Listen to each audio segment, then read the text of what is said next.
Week 16 all but done and dusted. That means it's time to take a look at your playoff picture. Jonathan Jones, Joe Musso, Bryant McFadden, Patrick Peterson in to assess it all, fellas. And our eyes first go to the AFC because what looked more concrete at the beginning of the day feels a little bit more open. Despite the loss by the Denver Broncos, they still maintain that top seed in the conference, Mac, but I think the loss offers hope to others that might not have been there. Specifically, let's talk about the Los Angeles Chargers. Yes. How real is their route to not just the top of the division, but maybe the top of the conference? It's very, very real. Because of their success, they put themselves in a position to challenge the Denver Broncos for that top spot in the AFC West. Now, the road for them in doing that makes this next game extremely important for the Los Angeles Chargers.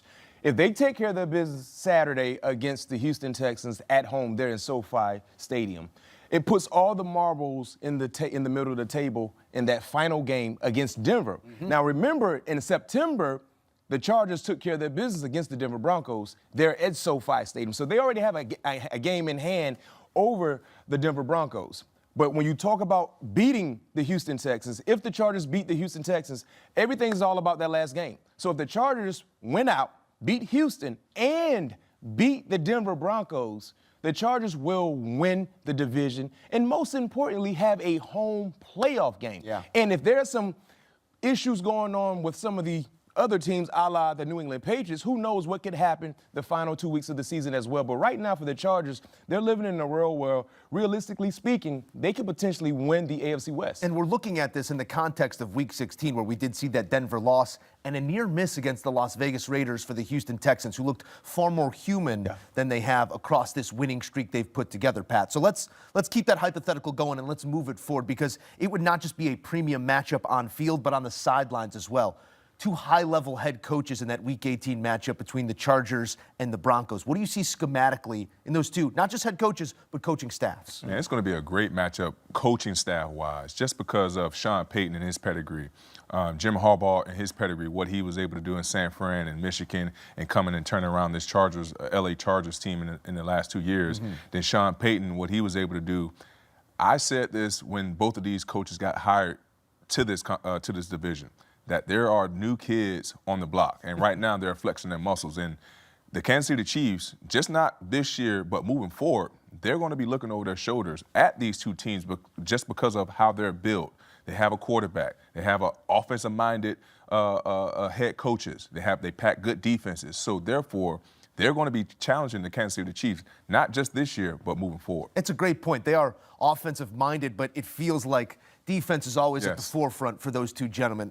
JJ, we talk about the importance of the one seed for a multitude of reasons, but a specific reason for the Denver Broncos as well. Not just home field advantage there, but a unique one. A unique home field advantage that I think these two guys can speak to far better than I.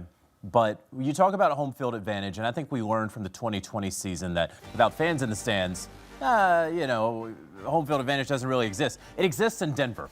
It exists in Denver because of the altitude there.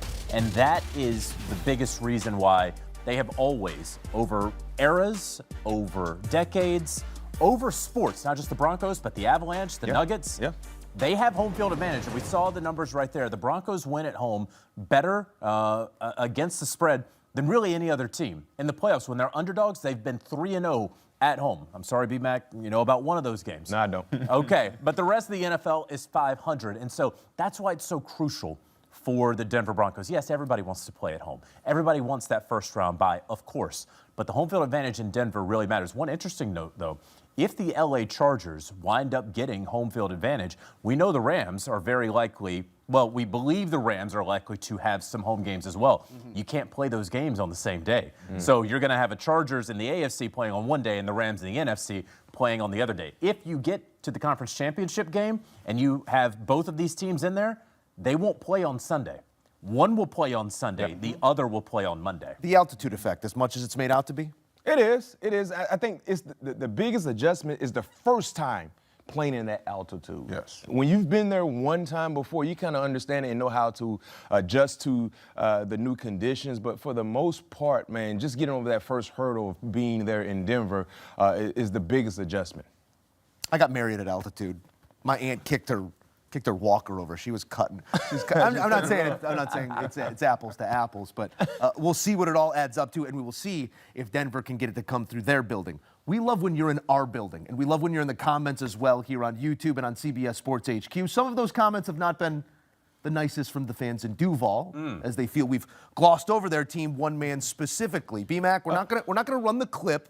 That was AI. But there were a couple quotes about this being an in-the-way team. How has your opinion of the Jags changed? But first and foremost, I would like to apologize to Duval, right? Because someone created an AI video of me saying months ago that the Jacksonville Jaguars would not make the playoffs. So I apologize for whoever made that video. Disregard that. But I'm here to say right now, when you look at the Jacksonville Jaguars, I gotta admit, I have a newfound respect for the Jacksonville Jaguars and what they're doing and what they could do in the playoffs. And that starts and it stops with the quarterback, right? In the last 4 ball games, Trevor Lawrence has been phenomenal. Yeah. 12 passing touchdowns, 0 interceptions. And it seems like he has a new comfort within this offense, not to mention what Liam Cohen has built.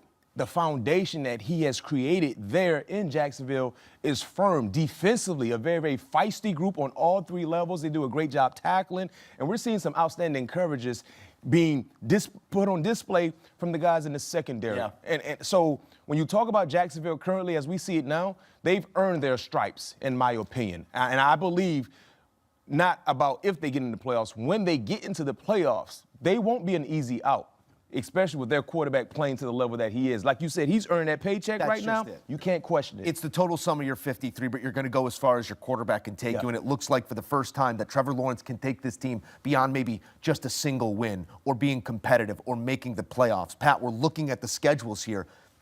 You can't put them in the win column until they play them, but we're probably, or at least the percentage will tell us, we're looking at a 13-win Jacksonville team. Can you wrap your head around a 1 seed in Duval? Other things would have to happen elsewhere. Yeah, but they definitely would need some help. But I mean, if it happens, what a remarkable sight that would be to have a number 1 seed team in Duval. But the way that Trevor Lawrence is playing right now, the way that their defense is playing, Travis Etienne out of the backfield on the ground, and catching passes. They are a very, very explosive team. But I truly believe this: the signing of Jacoby Myers have really, really unlocked this offense. Like you could he scored every touchdown he's been in except for today.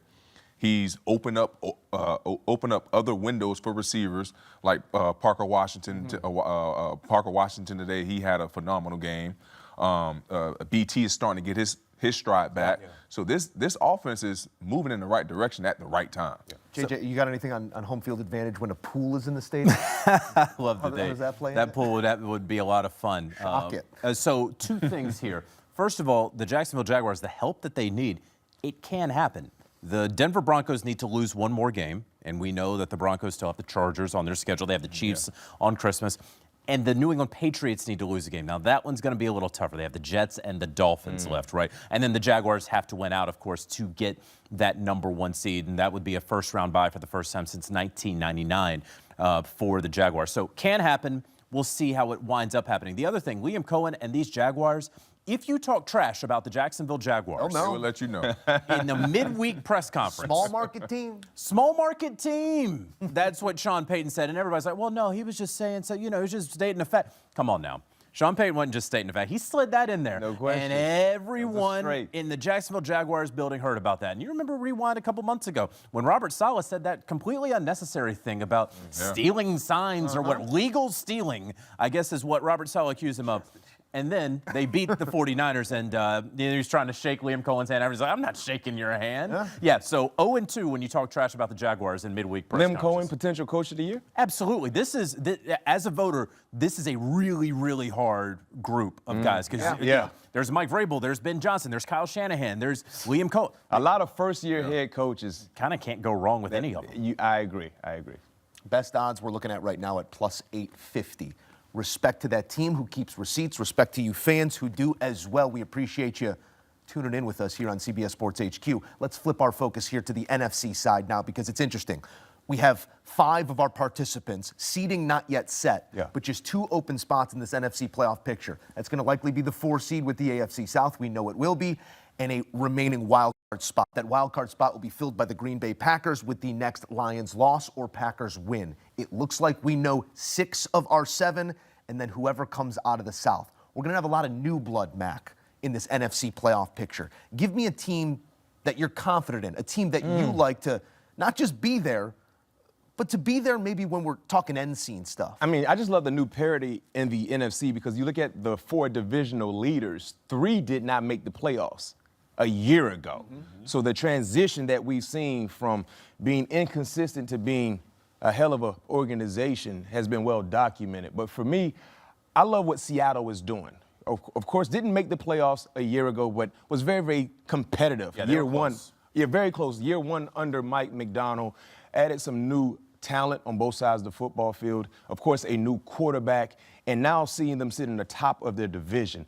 I believe even if they don't win their division, just getting into the tournament, they can shake up a few tables, move some tables over, and kick over some televisions. Because of their style of play, hear me out. Defensively, they have the #1 pressure rate in the National Football League. No one pressure opposing quarterbacks better than Seattle, right? And that travels, not just at home, but on the road. Secondly, when you talk about the balance that we're starting to see now with Kenneth Walker, Zach Charbonnet, make sure you got some cheese with that wine. Not to mention the passing game, right? Having Rashid Shaheed in the lineup, JSN. And what we saw from Sam Darnold, I think was the maturation process for him having a horrible 3 quarters of play on a national stage.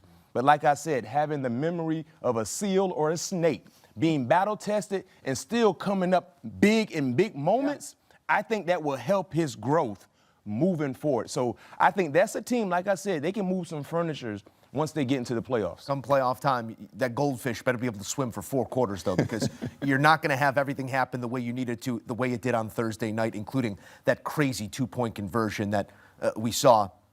Sometimes you need the ball to bounce held, whatever you want to call it there, right before the kickoff. Pat, we're looking at these teams. We have 2 that have punched tickets thanks to Mac's Pittsburgh Steelers taking down the Detroit Lions, that being the San Francisco 49ers and the Chicago Bears, who also won a wild one on on Saturday night.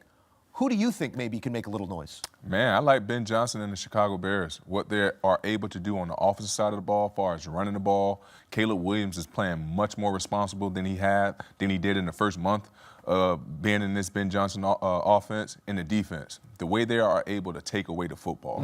Yeah, they're a little bit optimistic, but for the most part, they get takeaways, and when they do get those takeaways, the offense make them pay. So during this time of the season, December, January, you have to pack special teams and a running game and a defense as well.